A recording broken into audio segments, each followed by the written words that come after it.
పరిశుద్ధాత్మ ఎవరు? యేసు పరిశుద్ధాత్మ ఒక్కడే. అంశం రాసుకోండి టాపిక్. మనం చూద్దాం. యోహాను సువార్త చూద్దాం. 16వ అధ్యాయం 29వ వచనం చూద్దాం. చక్కగా జాగ్రత్తగా రాసుకోండి. ఆయన శిష్యులు ఇదిగో ఇప్పుడు నీవు గూఢార్థంగా ఏమీ చెప్పగా స్పష్టముగా మాట్లాడుతున్న ఒకసారి మనసు చెప్పండి. అంటే ఎవరిలో?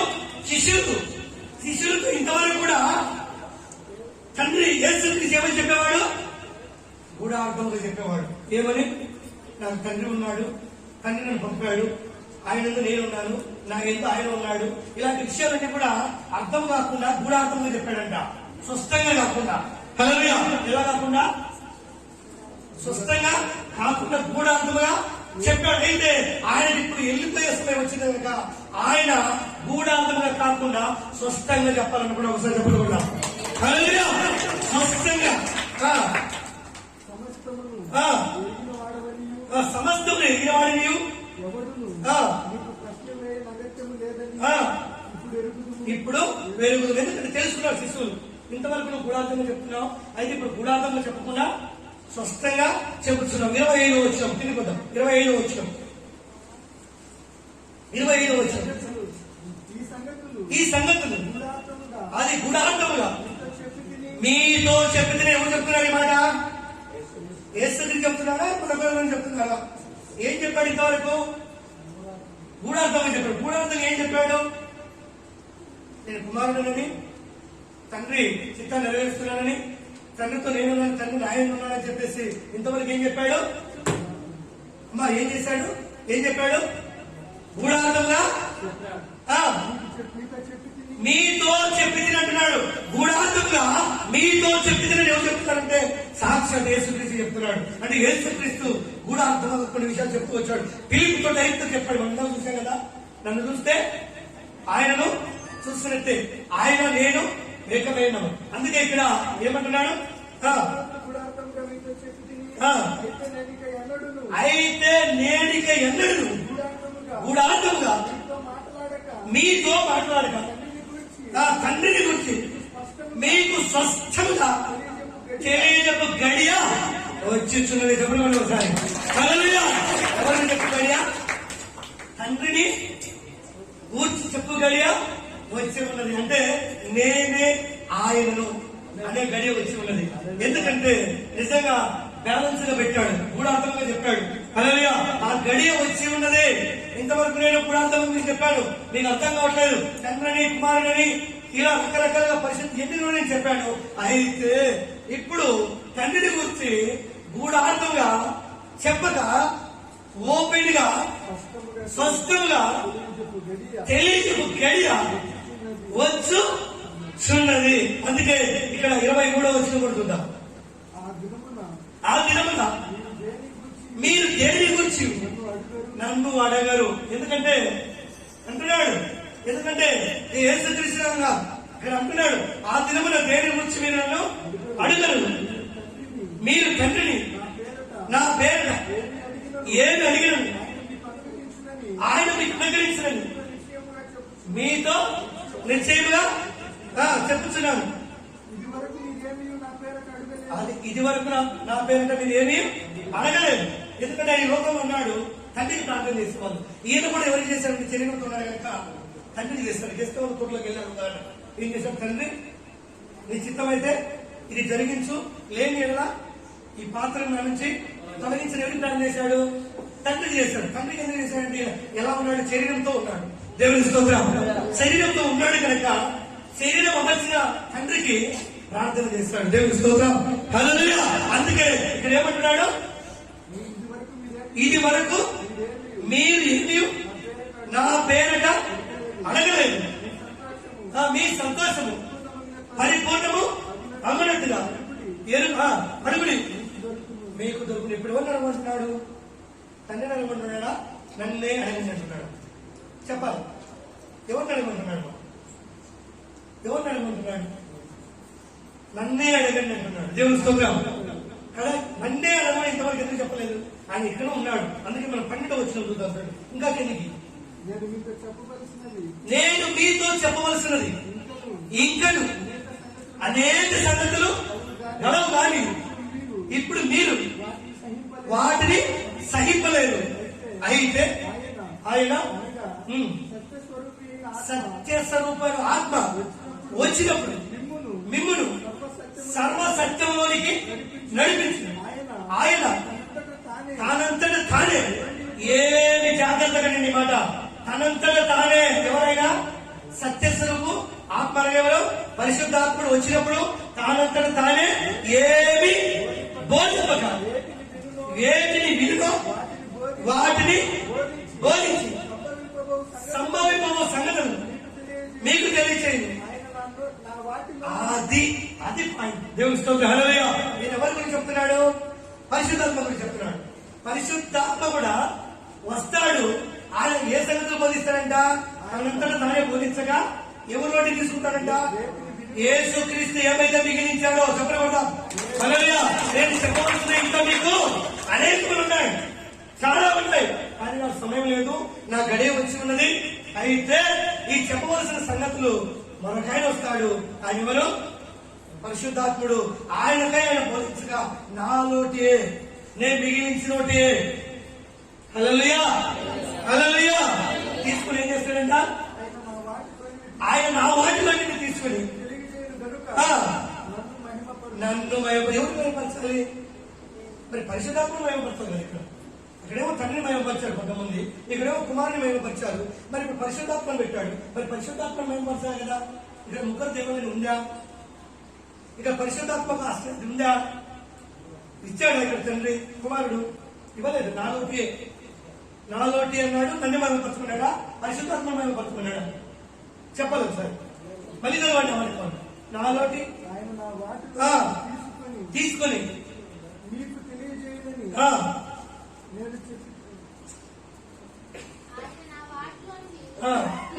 తీసుకొని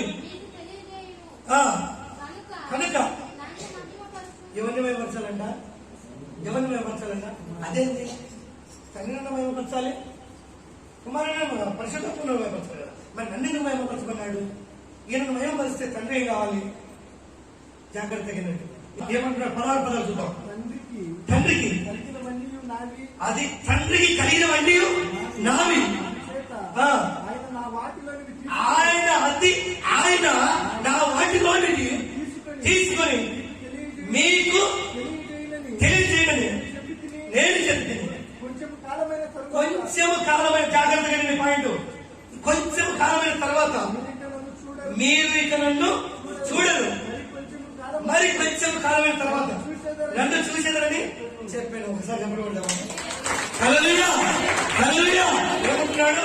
కొంచెం కాలమైన తర్వాత మీరు నన్ను చూడరు, మళ్ళీ కొంచెం కాలమైన తర్వాత నన్ను చూస్తారని ఎందుకు చెప్తున్నాడు? ఎందుకు చెప్తున్నాడు? మీకు దేనికైనా ఛాలెంజ్ జవాబు చెప్తాను. దేవునికి స్తోత్రం. హల్లెలూయా. ఎందుకంటే నిజంగా కొంచెం కాలం అంటే ఇక మరణించబోతున్నాడు. అంటే ఇప్పుడు ఆయన శరీరంతో ఉన్నాడు. తిరిగి నన్ను చూడరు అంటే వెళ్ళిపోతున్నాడు అప్రమణమై. తర్వాత మళ్ళీ పరిశుద్ధాత్మగా ఆయనే రాబోతున్నాడు. మరోసారి కూడా చెప్పండి. కొంతకాలమైన తర్వాత నన్ను చూడరు, కొంతకాలమైన తర్వాత నన్ను చూడరు, మళ్ళీ నన్ను చూస్తారన్నాడు. మళ్ళీ ఆయనే నాలోని తీసి ఆయనే బోధించున్నాడు. అందుకే మనం ఇప్పుడు కరెక్ట్ అయిన పాయింట్ లోకి మనం వచ్చాం ఇక్కడ. ఎందుకంటే ఇక్కడ నుంచే ఆత్మ స్టార్ట్ అయింది. మీరు నిజంగా అంశం రాసుకుంటారు కదా.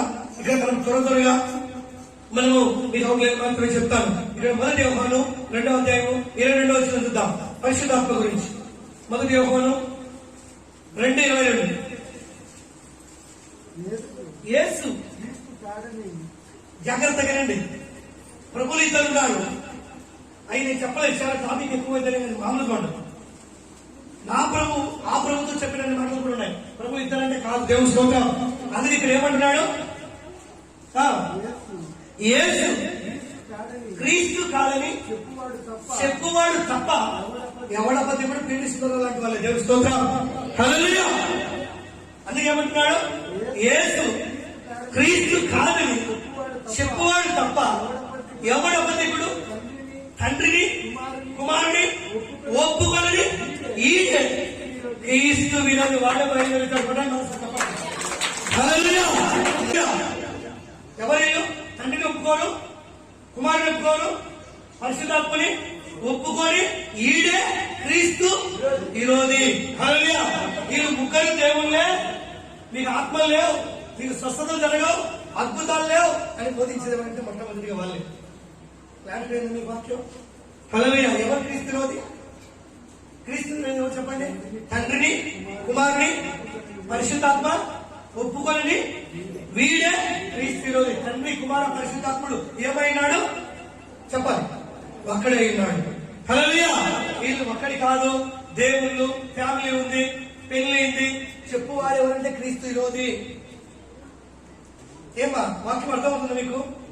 దేవుడు ఒక్కడేనని 400 చిల్లర రెఫరెన్స్ మాటలు నేను చెప్పగలను. దేవుడు స్తోత్రం. హల్లెలూయా. దేవుడు ముగ్గురు ఎక్కడ నుంచి చూద్దాం. ముగ్గురు దేవుడు సిద్ధాంతం, అది వాళ్ళు పెట్టుకున్న సిద్ధాంతం, కానీ వాక్యం కాదు. అపోస్తులు ఎక్కడైనా చెప్పారా ముగ్గురు దేవుళ్ళు ఉన్నారని? హల్లెలూయా. కొత్త వాళ్ళు ఎక్కడైనా చెప్పాడా? అందుకే టాపిక్ లో మనం వెళ్దాం చూడండి. అందుకే వాడే క్రీస్తు విరోధి. అక్కడెక్కడ మనం చూద్దాం చూడండి. అంటే యోహాను సువార్త 16:13 వచ్చింది చూద్దాం. సరే, ఇది మనము చూసుకున్నాం కదా. అయితే సత్యస్వరూపు ఆత్మ వచ్చినప్పుడు మిమ్మల్ని సర్వసత్యంలోనికి నడిపించు. చాలా ఈ మాటలు మనం చూసాం. ఈ ఆత్మ ఎవరో మనం చూడాలి. అందుకే మొదటి పేతురు రాసిన పత్రికలో మనం చూద్దాం పరిశుద్ధాత్మ గురించి. మనం ఈ పరిశుద్ధాత్ముడు ఎవరో, ఎందుకంటే మనం ఇంతవరకు కూడా తండ్రి కుమారుడు, కుమారుడు తండ్రిని మనం మాట్లాడాం. ఇక్కడ చూద్దాం చూడండి, మొదటి పేతురు 1:10 చూద్దాం. మీకు కలుగు ఆ కృపను గురించి ప్రవచించిన ప్రవక్తలు ఎవరు ప్రవచించారో, మన కృప రాబోతోంది, యేసుక్రీస్తు లోకానికి రాబోతున్నాడు అని ఎవరు ప్రవచించారో, ఎవరి గురించి ప్రవచించారో చూడమాట. ప్రవచించిన ప్రవక్తలు ఈ రక్షణను గురించి పరిశీలించు తమ ఎందుక క్రీస్తు ఆత్మ చెప్పడం ఒకసారి. పరిశుద్ధాత్మ కదా, క్రీస్తు ఆత్మ ఏంది? పరిశుద్ధాత్మ కదా, క్రీస్తు ఆత్మ ఏంది? అందుకే క్రీస్తు మళ్ళీ తిరిగి ఆత్మగా పరిశుద్ధాత్మగా ఆయన రావడం జరిగింది. దేవుని స్తోత్రం. నేను వెళ్తాను, నేను మరొక ఆదరణకర్తను మీ యొద్దకు పంపుతాను అన్నాడు. ఆయన వెళ్ళిన తర్వాత ఏమైచాడు? పరిశుద్ధాత్మ. అంటే ముందు నుంచి ఉండొచ్చు ఆత్మ, తప్పుడుగా బోధిస్తారు. తర్వాత మీకు పాయింట్ చెప్తాను నేను. హల్లెలూయా. వాళ్ళకి ఎందుకంటే తృత్వం గురించి తెలియదు కనుక జాగ్రత్తగా మనం వినాలి. ఏ ఆత్మది ఎవరితో ప్రవచించాలి? నిజంగా ప్రవక్తలకి ఇది ప్రత్యక్షమైంది. ఎందుకంటే మనకు రక్షణ రాబోతా ఉంది, ఈ లోకానికి యేసుక్రీస్తు రాబోతున్నాడని. అందుకే ఏ ఆత్మ ఇది?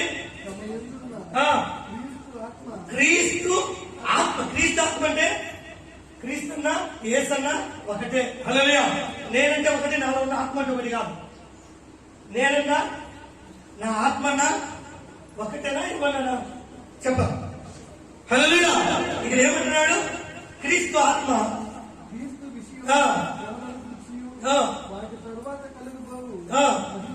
మహిమలను గురించి ముందుగా సాక్ష్యం ఇచ్చినప్పుడు ఆ ఆత్మ ఏ కాలమును ఎట్టి కాలము సూచించుతూ వచ్చను. దానిని ఏం చేయాలంట? లేఖనాలలో విచారించాలి. తెలియదు వీళ్ళకి, వీళ్ళకి తెలియదు. లేఖనాలు పరిశీలన చేస్తే కదా, లేఖనంలో ఏముందో చూస్తే కదా, ఎక్కడ ఏముందో చెప్పి సత్యమని నిరూపించారు. వీళ్ళు నమ్మక క్రీస్తు లోకంలో జీవిస్తున్నారు. అందుకే ఏముంది? ఏ ఆత్మది? క్రీస్తు ఆత్మ. ఎందుకు వచ్చింది లోకానికి?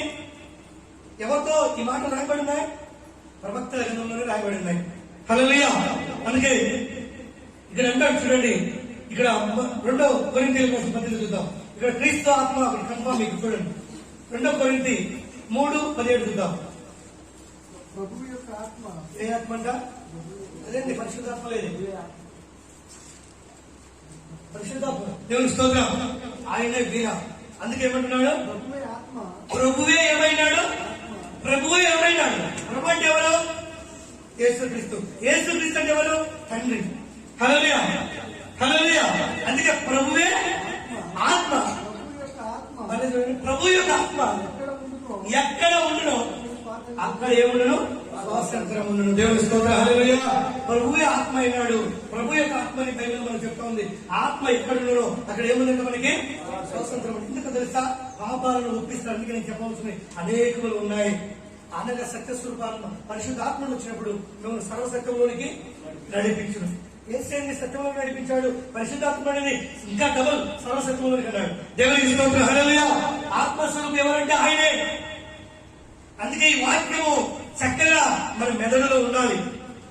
ఇలాంటి విరోధులు, క్రీస్తు విరోధులు అనేక మంది ఈరోజు బయలుదేరుస్తున్నారు. అబద్ధం చెప్తున్నారు, అబద్ధాన్ని బోధిస్తున్నారు. దేవునికి స్తోత్రం. అందుకే మనం మరొక మాట కూడా చూద్దాం. చూడండి, అపొస్తలుల కార్యములు 16:6 చూద్దాం. 16వ అధ్యాయం 6వ. ఆసియాలో వాక్యము చెప్పకూడదని పరిశుద్ధాత్మ, చూడండి జాగ్రత్తగా, పరిశుద్ధాత్మ వారిని ఆటంకపరిచినందున వారు ప్రదేశముల ద్వారా వెలుచు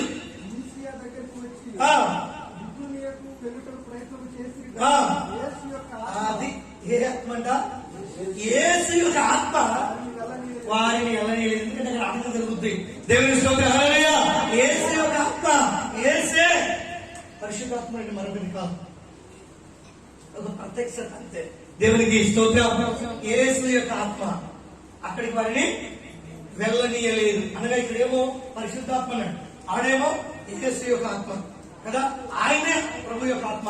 ఆయనే ఎవరంటే పరిశుద్ధాత్ముడని మనకు క్లియర్ గా ఇక్కడ మనకు అర్థమైపోతూ ఉంది. అందుకే ఇక్కడ రోమిలకు రాసిన పత్రికలో కూడా మనం చూద్దాం. చూడండి, రోమా తొందరగా అయిపోవచ్చు. మనం రోమా 8:9 చూద్దాం. దేవుడి కదా, ఈ పాయింట్ తీసుకుంటారు. అది ఇక్కడ ఆదర్శల పైన అదే పరిశుద్ధాత్మని. దేవుడే ఆత్మ ఉంటే మళ్ళీ మధ్యలో ఆత్మ ఏంది?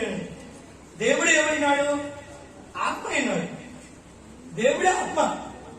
ఆయన శరీరంగా వచ్చాడు, ఆత్మగా వచ్చాడు. దేవుని స్తోత్రం. హల్లెలూయా. అందుకే ఇక్కడ ఏమంటున్నాడు?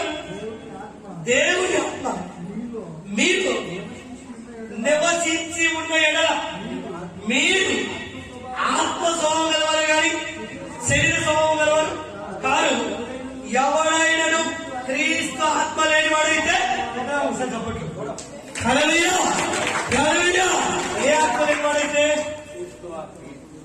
ఏంటది? క్రీస్తు ఆత్మ వెళ్ళిపోయాడు కదా, వెళ్ళిపోయాడు లేడు కదా, ఇక్కడ లేడు కదా, పౌరు కాలంలో లేదు కదా, పౌరు శివకోశం లేదు కదా, పౌరు సాక్షరిస్తున్నాడు. హల్లెలూయా. ఏమంటున్నాడు? ఎవడైనా క్రీస్తు ఆత్మ. జాగ్రత్త పడండి. పరిశుద్ధాత్మ లేదు, ఆయన లేదు అసలు. వీళ్ళు అసలు మన చాలా టాప్ దైవేట్ అయిపోతుంది. దేవుని స్తోత్రం. హల్లెలూయా. ఆ మాటలు వింటే నిజమైన క్రైస్తవులకి వేడి వస్తు వాళ్ళు మాట్లాడే వాక్యం వింటే దేవుని స్తోత్రం. హల్లెలూయా. దేవుడు అందుకు అలాంటి వాళ్ళ కళ్ళు తెరవబడాలి. ఎందుకంటే ప్రేమ దేవుడు పిల్లరా, వాక్యము సత్యం. అందుకే క్రీస్తు యొక్క ఆత్మ లేనివాడైతే, ఎవరైతే క్రీస్తు ఆత్మ లేదో వాడు ఆయన వాడు కాదంటే వాడు క్రీస్తు విరోధే. క్రీస్తు విరోధి. హల్లెలూయా. ఆత్మ లేనివాడు ఏ ఆత్మ? మనలో ఉండే ప్రాణాత్మ కాదు. దేవుని స్తోత్రం. దేవుని క్రీస్తు ఆత్మ, పరిశుద్ధాత్మ లేనివాడైతే అప్పుడు కాడు. అందుకే జాగ్రత్త. దేవుడు ఏకకాలంలో ఎలాగే అందుకే అంటాడు. మనం చూసాం కదా నెహెమ్యా గ్రంథంలో. అక్కడ ఏమన్నాడు? 9 మళ్ళీ మీకు జ్ఞాపకం చేస్తున్నాను. 9:12 చూడండి. ఇందాక మనం చూసాం. ఎందుకంటే లూకాసు వార్త చూసినప్పుడు ఇది కాక అది ఎక్కడున్నాడు? ఆయన మేఘస్తంభంలో. మన దేవుడికి మేఘస్తంభంలో పోవడం ఏంది?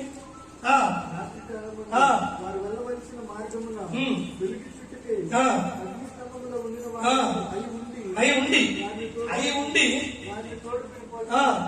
సినాయి పర్వతం దగ్గర దిగి వచ్చాడు కదా. మనం ఇందా చూస్తున్నాం. సినాయి పర్వతం దిగి వచ్చి ఆకాశం నుండి వారితో ఇదేంది దిగి వచ్చిన సినాయి పర్వతం నుంచి మాట్లాడచ్చు. మరి ఆకాశం నుంచి ఎందుకు మాట్లాడాడు?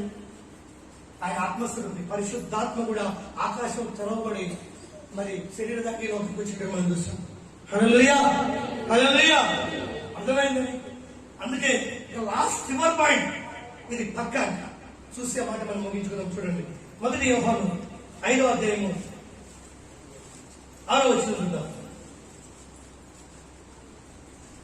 నీళ్ళ ద్వారా జాగ్రత్త నీళ్ల ద్వారాలు ఒకటి, వచ్చిన నీళ్ల ద్వారాలు రక్తము రెండు వచ్చినవాడు ఈయనే అనగా ఎవరంటే ఆయన పేరు కూడా ఉంది ఇక్కడ. ఎలా వచ్చాడు ఆయన? నీళ్ల ద్వారా రక్తం ద్వారా. కథ జన్మపైన ఏమైంది? ఆత్మలాడుతుంది రక్తం. ఆయన నీళ్ల ద్వారా రక్తం ద్వారా వచ్చినవాడు ఈయనే అనగా యేసు క్రీస్తు. ఈయన నీళ్ళతో మాత్రమే కాక నీళ్లకు నీళ్ళతో మాత్రమే కాక నీళ్లతోను రక్తముతోను వచ్చును. ఆత్మ సత్యము గనక సాక్ష్యమిచ్చేవాడు ఆత్మయే. ముగ్గురు సాక్ష్యమిచ్చేవాడు ఎవరు? ఎంతమంది అమ్మ? ఎంతమంది? మనం ముగ్గురు గురించి మాట్లాడుతున్నాం. సాక్ష్యమిచ్చేవారు ముగ్గురు అనగా జాగ్రత్త రాసుకోండి. ఆత్మయు నీళ్లను రక్తమును ఈ ముగ్గురు ఏకీవించకూడదు. ఒకసారి చెప్పండి. హల్లెలూయా, హల్లెలూయా. వీళ్ళు ముగ్గురు ఏమైనారు? ఏకమంటే ఒకరిలో దొరికిపోవడం. ఇంకో టాపిక్ కూడా పెట్టారు అన్ని సభ్యాల గురించి. పొలము ఏకమై ఎమ్మెల్యేని. ఏకమై అంటే వాళ్ళు మాట్లాడుకున్నారు కానీ ఒకరిలో ఒక దూరం ఎమ్మెల్యా, ఒకరిలో ఒక దూరారా వాళ్ళు? దూరం. ఇక్కడ ఏమంటున్నాడు? ఏకమై ఈ ముగ్గురు ఏకీభవించి ఉన్నారు. హల్లెలూయా, ఒక్కటే ఉన్నారు. ఇది బైబిల్ చూస్తే తెలుగు బైబిల్ కొంచెం ఇంకా మీకు కొన్ని చెప్పలేదు, అక్కడ తప్పుగా రాబడ్డారు. ఇదే పాయింట్ రాసుకోండి, ఇంగ్లీష్ బైబిల్లో చదవండి. కరెక్ట్ ఎలా ఉంటుందో దానిని నమ్మండి. ముగ్గురు ఒకడే దేవుడు అని. దేవుని స్తోత్రం. అంటే నేను మీకు చెప్పిన సంగతి ఏంటంటే తండ్రి ఉన్నాడు, కుమారుడు ఉన్నాడు, పరిశుద్ధాత్ముడు కూడా ఉన్నాడు. ముగ్గురు ఒక్కడే. హల్లెలూయా, ముగ్గురు ఒక్కడే ఏకీభవించున్నాడు. అది మన యొక్క సబ్జెక్ట్. కాబట్టి ప్రియమైన దేవుని బిడ్డలారా, మనము నిజంగా చూస్తే ఇంకా రెండు మాటలు కూడా శాస్త్రంగా చెప్తాను. వాళ్ళు దేనిని బట్టి పట్టుకున్నారంటే మనకు తెలుసు. అక్కడ ఆత్మ అన్నాడు, నీళ్లు ఆత్మ అన్నాడు. అక్కడ ఆదికాలంలో ఏముంది? 1:26 ఏముంది? చూడండి ఒక మాట. దేవుడు జాగ్రత్తగా రండి. ఇక్కడ ఈ పాయింట్ వాళ్ళకి కొన్ని పాయింట్లు మాత్రం వాళ్ళకి చిక్కాయి. ఈ పాయింట్లను పట్టుకుని వాళ్ళు అర్థమైన వాక్యం చెప్పారు. చూడు, మన అన్నాడు. మన అంటే అక్కడ ఎవరు ఉన్నారని? ఇద్దరు, ఒకరికంటే ఎక్కువ ఉన్నారు కదా. అందుకని ఫ్యామిలీ ఉంది. మన అనిపించాడు కదా చెల్లెళ్ళకి. నేను ఇంతకుముందు కూడా దేవునికి ఆలోచించిన సభ ఆత్మలు ఉన్నాయి. ఆయన జడ్జిమెంట్ జరిగేటప్పుడు ఉత్తర దిక్కున మరి సభాపర్వతం ఉంది. సభాపర్వతం నుంచి లూసిఫర్ తోయబడ్డాడు. అక్కడ ఏం జరుగుతుంది? సభ. అంటే ప్రధానంలోనే ఆయన ఎవరు చేసుకున్నాడు? అధికారులను, ప్రధానులను, దూతలుగా నియమించుకున్నాడు. వారు ఉన్నారు, వారితో దేవుడు ఉన్నాడు. అందుకే ఇక్కడ ఏమంటున్నాడు?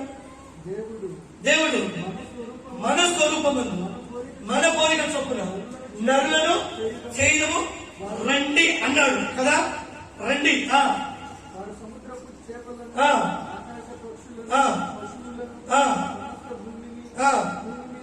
చాలు, ఈ మాటలు చాలు మనందరికీ. ఇన్ని ఓకే. అయితే సేద్యం రండి అన్నాడు. అందరు కలిసి చేశారా? దేవుడు చేసిన అని ఉందా? అందరు కలిసి. చివరికి అక్కడికి వచ్చేసరికి అది ఇక్కడ అందరూ వచ్చారా? ఒకడే వచ్చాడా? ఎవరు? దేవుడా దేవతలా? కాదు, అందరూ వచ్చారా? చివరికి వచ్చేసరికి ఒకడే. హల్లెలూయా. దేవుడు చేసెను. ఎవరితో మాట్లాడుతున్నాడు? మనం చూస్తాం ఆలోచించాం ఇవన్నీ కూడా. దాంట్లో దేవుడు కూడా ఆలోచన చెప్పేవారు ఉన్నారు. అంటే ఆలోచన దేవుడు చెప్పేటోళ్ళు ఉన్నారా అంటే దేవుడు కూడా అసెంబ్లీ జడ్జిమెంట్ ఉంది పైన.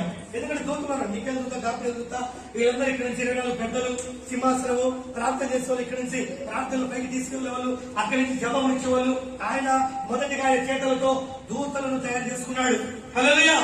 వారు చర్చించి పనిని అమలు చేస్తారు. దేవుని స్తోత్రం. అందుకే మన స్వరూపం అన్నాడు. మన చివరికి వచ్చేసరికి దేవుడు చేశాడు. ఇంకో పాయింట్ చూస్తాం మీకు చెప్తాను చూడండి. 3వ అధ్యాయం 22 వచ్చిన కూడా. అప్పుడు దేవుడు యెహోవా ఇదిగో మంచి చెడ్డలను ఎరుగునట్టు ఆదాము మనలో అన్నాడు కదా. మనలో అన్నాడు అని చెప్పేసి వీళ్ళు తయారు చేసేటప్పుడు ముగ్గురు ఉన్నారంటారు. ముగ్గురు ఉన్నారా? ముగ్గురు కలిసి చేశారు శరీరం. ఆదాము ముగ్గురు కలిసి చేశారా? శరీరం చేశారా? ఒకటే చేశారా? ఒక్కడే ఆదము నుంచి అవ్వను తయారు చేశాడా, ముగ్గురుగా చేశాడా? చెప్పండి. ఒక్కడే. హల్లెలూయా. అదంతా ఆయన యొక్క విధానము, ఆయన దూతలు వారితో జరిగినట్టుగా మనం చూస్తాం. మీకు కావాలంటే సబ్జెక్ట్ ఏదైనా చెప్తాను. అందుకే ఇక్కడ కూడా అంటారు చూడండి, ఇక్కడ 11వ అధ్యాయము 7వ వచనం కూడా ఈ పాయింట్ వాళ్ళు చూస్తే మన గనుక మనం దిగిపోయి చూడేమంటున్నాడు ఇక్కడ కూడా, మనము దిగిపోయి వారిలో ఒకరి మాట ఒకటి వారిలో ఒకరి మాట. అంటే ఇప్పుడు ప్రపంచంలో ఒకే భాష ఉంది, ఒకే మాట ఉంది, ఒకే జనం ఉంది. అయితే ఇక్కడ దేవదూతలు దేవుడు కలిసి ఏమనుకుంటున్నాడు, మనము దిగిపోయి వారిలో ఒకరి మాట ఒకటి వారిలో ఒకరి మాట తెలియకుండా ఒకరికి తెలియకుండా వారి భాషను వారి భాషను తారుమారు చేయడము తారుమారు చేయడము వెంటనే అనుకొని అలాంటి యెహోవా అలాగు మరి చూడండి, అలాగు యెహోవా ఇక్కడ నుండి భూమి ఎంత వారు ఏం చేశాడు, అందరూ చెదరగొట్టాడా, యెహోవాని చెదరగొట్టాడా? మాట్లాడుకోవడమేమో అక్కడ చర్చ జరిగింది. చెదరగొట్టింది ఎవరు అంటే, యెహోవా అంటే ఒక్కడా ముగ్గురా? దేవునికి స్తోత్రం. హల్లెలూయా. ఒక్కడా ముగ్గురా తెలియదు, జ్ఞానం లేదు. వాక్యము సత్యం తీస్తే లోపల నుంచి ఎట్లయినా చెప్పగలం. దేవునికి స్తోత్రం. హల్లెలూయా.